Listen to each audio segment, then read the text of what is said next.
You know what, Andrew? Tell me what, Vince. People always talk about the Occupy Central movement these days. But actually, there's an under-Occupy movement. Yes, there is. Yes, there is. Yeah. Yes, there is. It's not as organized, but it's very real, and it's big. It's big. It's big. I think it's much bigger than Occupy Central. Let people know. Okay. Under-Occupy. Under-Occupy. The government right now is conducting a consultation. Your deadline, I think, is May 23rd to get your opinions in. They're going to have hearings starting... Next week. Yeah, next week. So, yeah, that's why we're telling you. And then they're going to have their hearings at the end of June. And under-occupied refers to public housing flats. And they have a formula that says for every person, they should have this many square meters. Usually what happens is you have a family of 4, 5, and then the kids grow up and move out. And the deal when they go in is that when the kids move out and go out somewhere else, usually their own public housing flats now, as we get in the second, third generation, you're supposed to have a smaller flat for those 2 people and make way for another family to move into the bigger one. But it turns out there are thousands, and I don't mean 1 or 2,000, I mean over 56,000 cases of what they call under-occupied flats. I know, much bigger than Occupy Central. So you mean a 4-people flats have only 2 occupied by people? 2, or even 1 person. So what happens is, everyone's like, oh yeah, no problem. Yeah, we're moving in now. We understand the deal. When our kids grow up, we'll move out. No problem. Of course, 20 years later, they come and they're like, I'm old. Screw you. I'm not moving because I'm old. You can't make me. And the government kind of waffles and faffles back and forth, and they haven't really had the will to move any of these people. Now, then we have a great big lineup for public housing. Yes. And if you've got 1 person or 2 people, the idea was always move them into a smaller place and move the new families. But instead, now what you have is this huge backlog of people waiting for flats, right?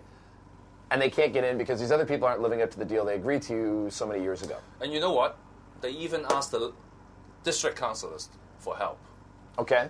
Yeah, they said, they want to drive us out of the under-occupied flats, but I'm so old.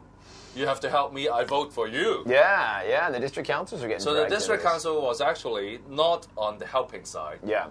But actually worsened the situation. Yeah, and people don't make the connect between the two. That's where the political problem lies. Because you get like, today, everyone's going, no, we can't find places for these young, poor families.